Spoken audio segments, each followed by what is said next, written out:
pastor Ivonei Regis. Olá, amigo, você que todas as quintas-feiras, 16 horas, no horário do Brasil, aqui é a Rádio Brasília, acompanha este programa especial, o programa Palavra e Música, em que a Palavra de Deus é estudada. Nós estamos felizes de tê-lo conosco, acompanhando essa série de temas sobre os mistérios do livro de Daniel. Aliás, na Bíblia, mistério não é algo que seja impossível de se conhecer, mas na verdade é algo que esteve oculto e que passou a ser revelado. Então é uma alegria tê-lo conosco nesta tarde para conhecermos um pouco mais sobre a profecia, sobre a Palavra de Deus. Quero convidá-lo, antes de abrirmos, antes de estudarmos a Bíblia, a fazermos uma oração. Nosso Pai que estás nos céus, nesse instante vamos estudar a Tua Palavra. Rogamos o Teu Espírito para que possamos aprender as Tuas verdades, não somente para termos conhecimento da Tua Palavra, mas também que o Teu Espírito nos dê o poder para obedecer a Tua voz. Em nome de Jesus, nós te agradecemos. Amém. Muito bem, meu amigo, ao longo de 3 meses você esteve estudando sobre o livro de Daniel. Partes históricas, partes proféticas, algumas delas já se cumpriram, outras ainda por se cumprir. E hoje nós vamos encerrar esta série de estudos tratando do capítulo 12. Aliás, eu gostaria que você, se tiver com a Bíblia em mãos, pudesse abri-la em Daniel capítulo 12, o verso 10. Está escrito assim: muitos serão purificados, embranquecidos e provados, mas os ímpios procederão impiamente, e nenhum dos ímpios entenderá, mas os sábios entenderão. Então eu tenho um desafio para você hoje, já que esse texto diz que a respeito das profecias nos últimos dias, somente os sábios, os prudentes entenderão. O meu interesse é que você possa, nesta tarde, prestar muita atenção e, em espírito de oração, procurar compreender o que a Palavra de Deus tem para nós a respeito da revelação dos últimos dias. Aliás, este assunto do capítulo 12, dos primeiros 4 versos, o próprio profeta Daniel quis entender. E Deus falou para ele que ele não iria entender, porque as partes da profecia de Daniel, que se referiam ao tempo do fim, não eram interessantes para o profeta. Era interessante que ele pudesse transmitir esta profecia, ou estas mensagens, mas a compreensão viria apenas no tempo do fim, quando justamente essas profecias estariam se cumprindo. Aliás, eu gostaria de ler com você o verso 8, que diz assim: eu, pois, ouvi, mas não entendi. Por isso eu disse: Senhor meu, qual será o fim dessas coisas? Então Deus disse para Daniel, olha, verso 9, vai Daniel, porque estas palavras estão fechadas e seladas até ao tempo do fim. Hoje nós vamos compreender um pouco o que a Bíblia quer dizer com a expressão tempo do fim. Eu queria chamar a sua atenção para algo paralelo ao tema de hoje, mas que reputo de importância. Porque aqui fala também que Daniel iria repousar, no verso 13, ele iria morrer, mas que ao final dos dias ele receberia então a sua recompensa. Eu quero chamar a sua atenção então para o verso 13 que diz: tu, porém, vai até o fim, porque repousarás e estarás na tua sorte no fim dos dias. O verso 2 assim: e muitos dos que dormem no pó da terra ressuscitarão, uns para a vida eterna e outros para a vergonha e desprezo eterno. Eu quero chamar a sua atenção aqui para o assunto morte. Às vezes estudamos a Bíblia com as pessoas e tratamos do tema da morte. Alguns pensam que o ser humano, após a morte, de alguma maneira ele continua vivo, ou em espírito, ou na alma reencarnando. Quando nós tratamos do assunto da morte na Bíblia, normalmente nós citamos o que Jesus disse a respeito de Lázaro, o irmão de Maria e Marta, quando estava morto. Ele disse: Lázaro, dorme. As pessoas riram e disseram assim: olha, se Lázaro está dormindo, não há nenhum problema. Então Jesus falou: Lázaro está morto. O apóstolo Paulo, quando fala da esperança da volta de Jesus, em 1 Tessalonicenses capítulo 4, ele também compara a morte a um sono. Mas isso não é ensinamento apenas do Novo Testamento. Já que estamos estudando o capítulo 12 de Daniel, aqui no Antigo Testamento, a Bíblia também compara a morte, o estado de inconsciência, como no Salmo capítulo 146, verso 4, diz: sai-lhes o espírito e nesse mesmo instante perecem os seus pensamentos.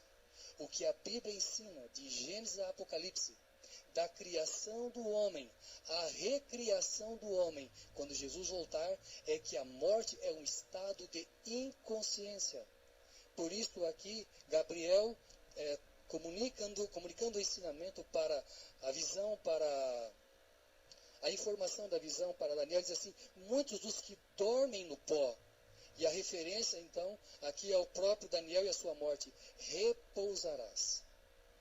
Bem, mas vamos entrar aqui no contexto do capítulo 12, e eu gostaria de ler com você a partir do verso 1. Então, Daniel 12, verso 1 diz assim: e naquele tempo se levantará Miguel, o príncipe que se levanta pelos filhos do teu povo, e haverá um tempo de angústia, qual nunca houve, desde que houve nação até aquele tempo. Mas naquele tempo livrar-se-á o teu povo, todo aquele que se achar escrito no livro. E aí vem o verso que nós lemos, o verso 2.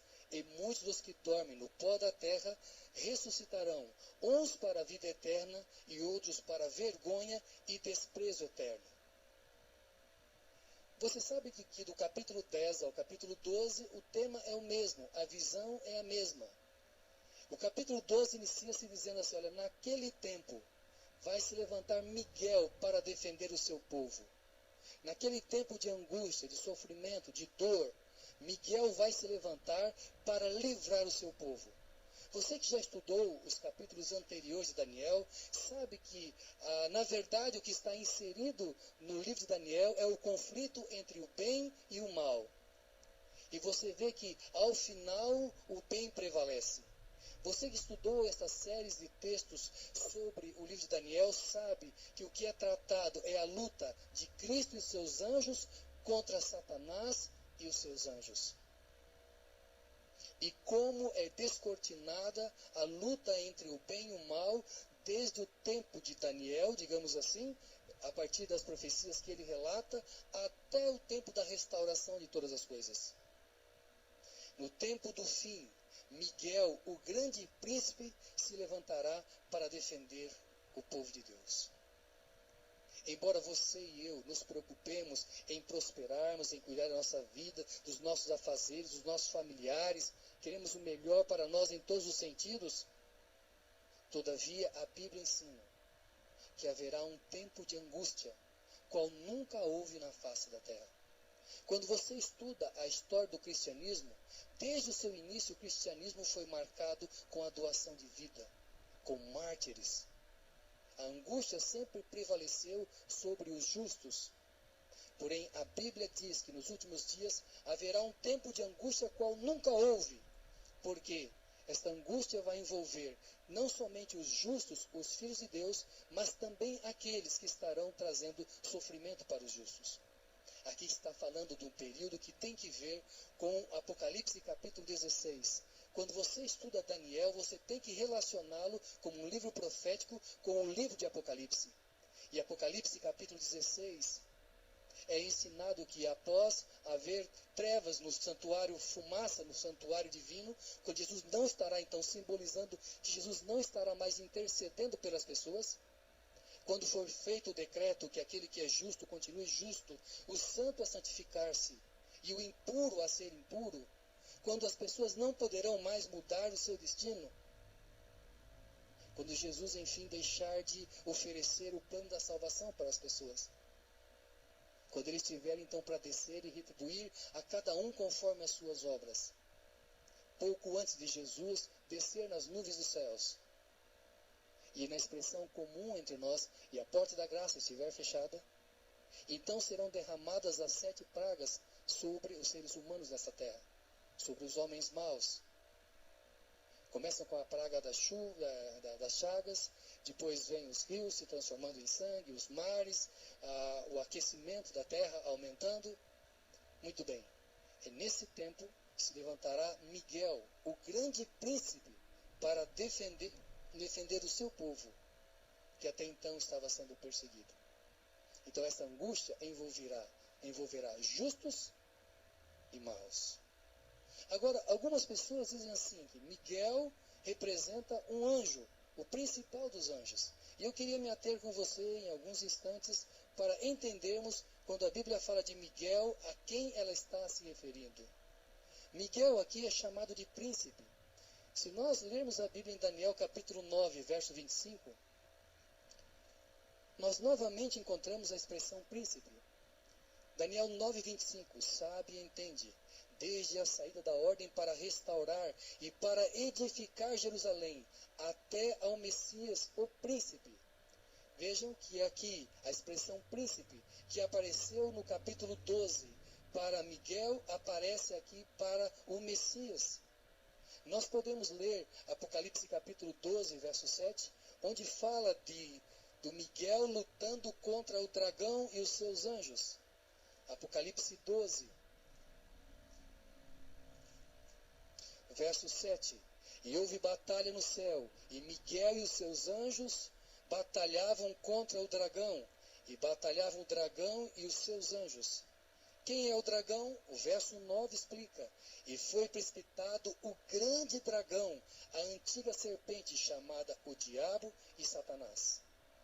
Muito bem, aqui nós temos outra vez então em que aparece a palavra Miguel, em luta contra o dragão no céu. Se você for ler a cartinha de São Judas, que é a carta anterior ao livro do Apocalipse, no verso 9 você encontra novamente a expressão Miguel. Mas o arcanjo Miguel, quando contendia com o diabo e disputava a respeito do corpo de Moisés, não ousou pronunciar juízo de maldição contra ele, mas disse, o Senhor te repreenda. Bem, aqui a expressão Miguel é antecedida da palavra arcanjo. Então nós vimos já aqui, aparece a expressão Miguel em Apocalipse capítulo 2, em Daniel capítulo 12, verso 1, aparece também, nós não lemos, no capítulo 10, aparece também no capítulo 9, verso 25, a expressão Miguel, relacionada então com o Messias. Fomos ao Apocalipse e lemos que Miguel luta contra o dragão e os seus anjos. E aqui, em Judas, verso 9, diz que Miguel é um arcanjo. Muito bem. Ao irmos aos textos do apóstolo Paulo, na primeira carta aos Tessalonicenses, capítulo 4, verso 16, nós lemos também a respeito do arcanjo. Porque o mesmo Senhor descerá do céu com alarido e com voz de arcanjo, e com a trombeta de Deus, e os que morreram em Cristo ressuscitarão primeiro. Aqui o arcanjo é aquele que fala e manda a ressurreição dos que morreram em Cristo. Então vamos comparar essa expressão com São João, capítulo 5, onde fala a respeito da ressurreição. E quem é que ordena esta ressurreição no final dos tempos? São João capítulo 5, verso 21. Pois assim como o Pai ressuscita os mortos e os vivifica, assim também o Filho vivifica aquele que quer. Verso 25. Em verdade vos digo que vem a hora, e agora é, em que os mortos ouvirão a voz do Filho de Deus, e os que a ouvirem viverão. Versos 28 e 29. Não vos maravilheis disto, porque vem a hora em que todos os que estão nos sepulcros ouvirão a sua voz, e os que fizeram o bem sairão para a ressurreição da vida, e os que fizeram o mal para a ressurreição da condenação. Muito bem, Miguel é o arcanjo. E o arcanjo é aquele que chama os homens para a vida, para a ressurreição. Alguns para a ressurreição da vida e outros para a ressurreição da condenação. E o texto aqui de São João diz que quem vai chamar as pessoas para a vida eterna, ou para o juízo e a condenação eterna, é o Filho de Deus, é o Senhor Jesus. Então a palavra arcanjo se refere ao próprio Jesus, que comanda os exércitos celestiais dos anjos. Aliás, a palavra Miguel quer dizer quem é como Deus. Então esse título é dado para Jesus quando ele está em batalha contra Satanás a favor do ser humano, da salvação do ser humano. Então esse é um título de batalha do Senhor Jesus, nesse grande conflito entre o bem e o mal. Aliás, você sabe que Lúcifer, depois da queda de Satanás, é quem almejou, segundo está em Isaías capítulo 14, versos 12 a 14, almejou ser semelhante ao Altíssimo. Então, o próprio título, Miguel, quem é como Deus, é uma resposta a Lúcifer, a Satanás. Você quer ser como Deus? Não lhe é dado este privilégio, este poder. Nós vamos continuar, então, o estudo no capítulo 12. Nós lemos no verso 2 que haverá ressurreição, uns para a vida eterna e outros para a vergonha eterna, ou para a vergonha e desprezo eterno. Eu quero chamar a sua atenção aqui para esta que é uma ressurreição especial. Nós entendemos pela Bíblia que quando Jesus voltar, aqueles que morreram em Cristo, e nós lemos esse texto na primeira carta aos Tessalonicenses, esses vão ressuscitar primeiro. E irão para o céu. E após 1000 anos, lá no céu, Jesus voltará com os seus filhos e os seus anjos, novamente a esta terra. E quando ele voltar pela segunda vez, haverá a ressurreição dos maus, para o juízo e para a condenação, a chamada segunda morte, no lago de fogo. Muito bem, mas aqui no verso 2 diz que alguns ressuscitarão para a vida eterna e outros para a vergonha e desprezo eterno. Depois dos acontecimentos narrados em Apocalipse capítulo 10 e 11, quando houver a ressurreição dos filhos de Deus para irem para o reino dos céus, haverá também a ressurreição de uns poucos maus para verem o Senhor voltar. Como fazemos? Como o senhor pode dizer, pastor, que alguns maus irão ressuscitar nesta ocasião? Lembre-se de Apocalipse 1, verso 7, que diz que quando Jesus voltar, todo olho verá. Mas ainda traz uma outra informação que diz, até aqueles que o traspassaram. Você deve conhecer o Evangelho de São Mateus, o julgamento de Jesus, lá em São Mateus, capítulo 26. Quando Jesus está sendo julgado, ele diz para as pessoas no Sinédrio, vocês verão em breve o Filho do Homem, à destra do Todo-Poderoso, descendo nas nuvens dos céus. Quer dizer, aqueles que crucificaram Jesus hão de ressuscitar numa ressurreição especial para verem aquele que eles colocaram na cruz. Bem, uns vão ressuscitar para o desprezo eterno, outros para a vida eterna. O verso 3 fala que os sábios vão resplandecer com o resplendor do firmamento, ou seja, no reino de Deus para sempre, como as estrelas. E aqui então eu quero dizer para você, você que é sábio, você que passou a conhecer, a entender os escritos de Daniel, e que está prudentemente ensinando isto para outras pessoas, a você é dada esta promessa. Todos aqueles que ensinaram que Jesus há de voltar, aqueles que mencionaram as mensagens dos 3 anjos do Apocalipse capítulo 14, estes que tiveram essa função especial na história deste mundo, de nos últimos dias desta história, de um mundo de sofrimento e de pecado, essas pessoas que anunciaram a mensagem de esperança da volta de Jesus, essas então vão ressuscitar para ver o glorioso Salvador voltando com poder e grande glória, como um relâmpago na expressão do próprio Jesus, como um relâmpago que aparece do Oriente ao Ocidente. Essas pessoas irão contemplar o Salvador e vão dizer, esse é o nosso Deus em quem aguardávamos. O que Daniel capítulo 12 está dizendo, ele está fechando esta série de informações do conflito entre o bem e o mal. Mas lembre-se, no começo nós falamos que Daniel queria conhecer sobre esse assunto. Mas Deus disse para ele, esse livro está selado. Apocalipse capítulo 12, verso 4 diz assim, Daniel capítulo 12, verso 4 diz assim, e tu, Daniel, fecha essas palavras e sela este livro até ao fim do tempo. Muitos correrão de uma parte para outra e a ciência se multiplicará. Ora, nós entendemos que o que foi fechado, impossível de ser compreendido até o fim do tempo, foram as partes proféticas que tem que ver com os tempos finais. O tempo não nos permite ler todos os textos bíblicos, mas Daniel 8, verso 26, fala que a profecia seria entendida no final. E Daniel 8, verso 13, também fala da visão.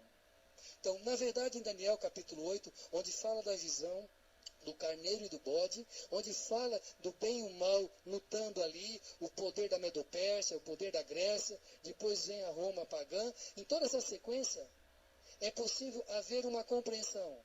Mas a parte que tem que ver com os últimos dias, esta parte está selada.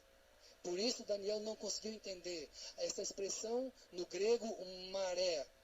Esta parte aí, a maré, esta parte da visão que tem que ver com os tempos do fim, ela está selada. Mas a outra parte, que podia ser compreendido mesmo no tempo de Daniel.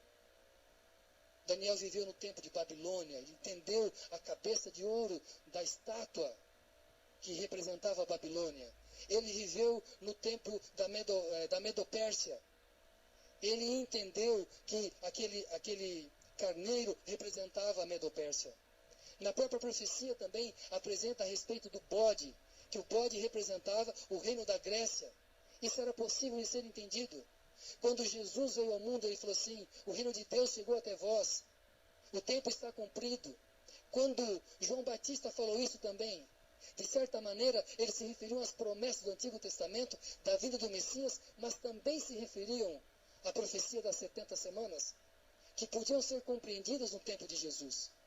Mas a parte final, o tempo, tempos e metade de um tempo, a parte das 2.300 tardes e manhãs, Daniel não precisava se preocupar em entender, porque isso seria conhecido apenas no tempo do fim, quando se completassem os dias. Aliás, nós temos que mencionar que no verso 4 diz assim, muitos correrão de uma parte para outra e a ciência se multiplicará. Alguns veem nesse verso 4 a realidade do desenvolvimento tecnológico a partir do século XIX.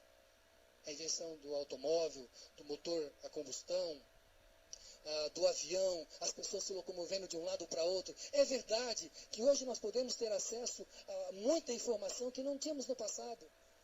Quando que a pessoa podia imaginar que um ser humano com um celular pudesse acompanhar um sinal e poder ver uma programação ao vivo? Quando que as pessoas poderiam imaginar que alguém poderia saber o sexo do seu bebezinho antes do nascimento? Bem, o saber se multiplicará, a ciência se multiplicará. É verdade que isso tem que ver com os aspectos do desenvolvimento tecnológico. Mas aqui também tem que ver com as pessoas procurando compreender as profecias, entender as verdades de Deus, os livros proféticos. Nos últimos dias, os homens buscariam, os sábios buscariam o conhecimento da palavra de Deus. E quando chegasse o tempo oportuno, Deus daria o entendimento. Quando estivessem se cumprindo esses eventos finais, essas profecias, Deus também daria o entendimento para as pessoas. Na sua palavra que ficou preservada ao longo dos séculos. Eu gostaria de ler com vocês no verso 7, diz assim, e eu vi o homem vestido de linho.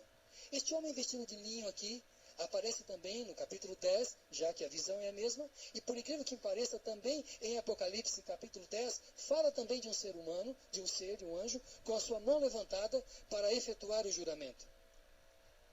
Quando você lê o livro de Daniel, você encontra muito da compreensão deste livro no livro do Apocalipse.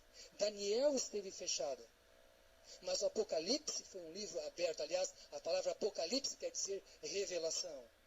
E Apocalipse capítulo 10 trata desse aspecto de como as pessoas iriam entender as profecias de Daniel. O livro que foi selado no passado, o livro de Daniel, quando aparece em Apocalipse capítulo 10, o anjo segurando o livro, ele está aberto. Dentro da cronologia do entendimento profético, as pessoas então iriam estudar o livro de Daniel e iriam entender.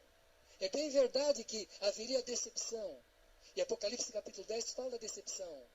Se aqui no capítulo 7 fala que a profecia seria entendida e que as coisas iriam se cumprir depois de um tempo, veja lá o verso 7. Um tempo, tempos e metade de um tempo, quando tiverem acabado de destruir o poder do povo santo, todas essas coisas serão cumpridas. Apocalipse capítulo 10 fala então que haveria um entendimento da profecia, mas que também haveria uma decepção. E o segredo de Deus seria revelado. E diz também em Apocalipse capítulo 10 que não haverá mais tempo. Então, a profecia que tem que ver com o tempo, finda-se com o cumprimento do Apocalipse capítulo 10. Ou seja, as 2.300 tardes e manhãs referidas em Daniel capítulo 7, elas compreendem o último período profético, estabelecendo data, cumprindo-se em 1844. Nós vamos localizar aqui. Então, o verso 7 fala que depois de um tempo, tempos, em metade de um tempo, cumprir-se-iria esse libertamento do povo de Deus, esse livramento e o entendimento também das profecias, dos eventos finais. O que quer dizer esse tempo, tempos e metade de um tempo? Se você abrir a Bíblia em Daniel capítulo 11, verso 13, diz assim: porque o rei do norte tornará e porá em campo uma multidão maior do que a primeira, ao cabo de tempos, isto é, anos. Então, em profecia, tempo significa ano. Então, tempo, tempos e metade de um tempo. Ano, 2 anos e metade de um ano. 3 anos e meio. Essa expressão nos livros proféticos é comum.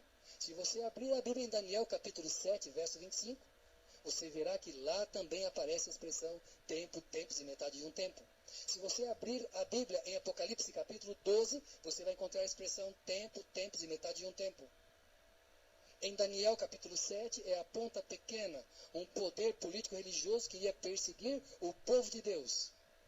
Quando você lê em Apocalipse capítulo 12, a mulher indo para o deserto, se refere ao dragão, ao paganismo, perseguindo a igreja.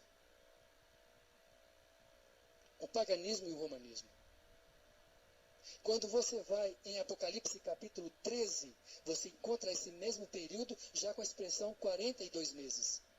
Falando sobre a perseguição da besta sobre os santos, os filhos de Deus. Ainda em Apocalipse capítulo 12, você não encontra apenas a expressão tempo, tempos e metade de um tempo, mas você também encontra a expressão 1260 dias.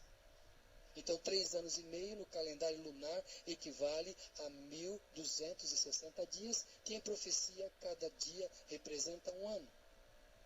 Então, Deus diz para Daniel: olha, o que vai acontecer é que essas profecias cumprir-se-ão depois de 1260 dias, ou 1260 anos, da perseguição sobre os cristãos, que foi de 538 a 1798. Então, quando que as profecias referentes ao tempo do fim seriam compreendidas? Quando que a profecia das 2.300 tardes e manhãs seria compreendida? Após passar um tempo, tempos e metade de um tempo. Agora eu queria chamar a sua atenção para um outro período, para mais 2 períodos proféticos que são mencionados aqui. Se você ler, por exemplo, o verso 11 assim: e desde o tempo em que o contínuo sacrifício for tirado e posta a abominação desoladora, haverá 1290 dias. O verso 12 diz assim: bem-aventurado o que espera e chega até 1335 dias. Então existem diferentes estudos, preocupações com relação a essas 2 profecias.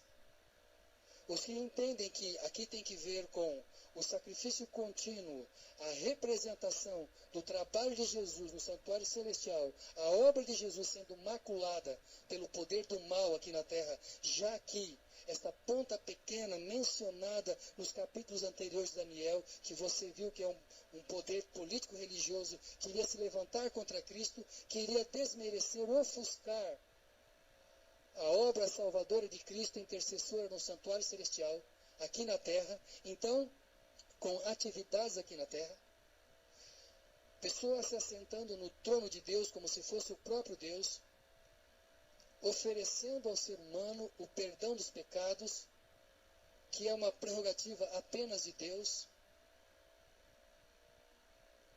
Por exemplo, Alfonso de Ligori, ele escreve no seu, em uma das páginas do seu livro, Duties and Dignities of the Priests, os deveres dos sacerdotes, ele diz que quando o sacerdote diz ego te absolvo, eu te absolvo, ele está assumindo o poder do Criador do Criador. Então, aqui o que está mencionando é que esse poder que especialmente durante 1260 anos exerceria uma perseguição cruel sobre o povo de Deus e desfiguraria a obra de Cristo no santuário celestial como o único intercessor entre o homem e Deus, aquele que disse: eu sou o caminho, a verdade e a vida, ninguém vem ao Pai senão por mim. Então, se esse período de 1290 dias tem que ver com o início do ofuscamento desta obra de Cristo no santuário celestial, com o crescimento do poder dessa ponta pequena, desse poder político-religioso, então alguns veem na conversão de Clovis, o rei dos francos, para o romanismo religioso como o início dessa profecia. Então, seria de 408 depois de Cristo, mais 1290 dias, chegar-se-ia a 1798, exatamente o ano do encerramento dos 1260 dias. Partindo dessa mesma data de 408, chegar-se-ia, então, os 1335 dias ou anos, chegar-se-ia, então, a 1843, o início do reavivamento adventista na América do Norte. A mensagem dada a um povo para que entendesse a respeito da volta de Jesus. O que o livro de Daniel, capítulo 12, está nos dizendo? Está nos dizendo o seguinte: o poder do mal há de prevalecer ainda por um tempo. Satanás e os seus anjos ainda vão influenciar poderes para perseguirem o povo de Deus. Mas no final, Miguel, no final Jesus se levanta, vendo o seu povo angustiado, sofrendo a perseguição dos maus, e vai retribuir aos ímpios de acordo com as suas obras. Assim como o Egito, que durante mais de 400 anos fez sofrer o povo de Israel, e Deus libertou o seu povo, enviando as pragas sobre o Egito, assim também ao final da história desse mundo, Deus se levanta para defender o seu povo e dar o reino àqueles que o amam e que o servem. Meus queridos, eu queria encerrar minhas palavras aqui lembrando do que está no verso 3. Os sábios, pois, resplandecerão como o resplendor do firmamento. Você que estudou todas essas profecias de Daniel, você que tem esse conhecimento, não só da história, não só do cumprimento passado da profecia, mas que entende os dias que nós estamos vivendo, desde 1798, os dias finais. Você que está tendo esse conhecimento bíblico, o que você fará com ele? Vai guardar apenas para si? Ou vai permitir que a memória vá deixando isso no relento até o esquecimento? Ou você quer comunicar esse conhecimento, tornar-se cada vez mais sábio, para enfim resplandecer como estrela no firmamento, ou seja, você estar para sempre no reino de Deus? Deus disse para Daniel: Daniel, você não vai entender. Você não precisa entender essa parte. Isso tem que ver com o tempo do fim. No tempo do fim, os meus filhos, eu vou dar entendimento para eles. Eles vão entender essas profecias, porque no tempo do fim será importante entender sobre o fim dos tempos. E estes sábios, prudentes, eles vão de ensinar as outras pessoas. Você, meu querido, adquiriu tanto conhecimento da palavra de Deus, da profecia. E a Bíblia diz: não havendo profecia, o povo se corrompe. Você tem motivos para ter esperança. Você pode acreditar na ressurreição dos mortos. Se você perdeu um ente querido, na palavra de Deus há solução para todos os problemas, até para a morte. O apóstolo Paulo disse que o último inimigo a ser vencido será a morte. Jesus voltará para buscar os seus filhos, então ele vai ressuscitá-los. Ele vai livrar os seus filhos do sofrimento, da dor, de um mundo de pecado, de separação, de angústia, de doença. Deus tem algo melhor para você. Por isso essa mensagem é para os nossos dias. Você já quer conhecer o Jesus como Salvador pessoal? Agora você tem que entender que esse Jesus que veio e morreu na cruz e que foi ao céu, ele haverá de voltar. E ele vai pedir para os seus anjos, mandar os seus anjos buscar de um lado a outro todos os seus escolhidos. Você quer estar em que lugar quando Jesus voltar? Você quer estar entre aqueles que vão receber a vida eterna?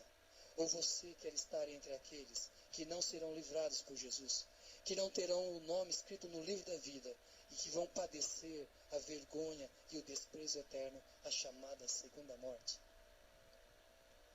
Que a compreensão do livro de Daniel possa produzir em você a alegria, a certeza de que Deus está vivo e que Ele ama os seus filhos e que na palavra de Deus há solução para tudo, até para a morte. Por isso eu digo para você, entrega o teu caminho ao Senhor, confia nele e o mais Ele fará. Nós iremos agora ouvir a Elaine cantar, que ela vai representar o meu desejo, a minha oração neste momento.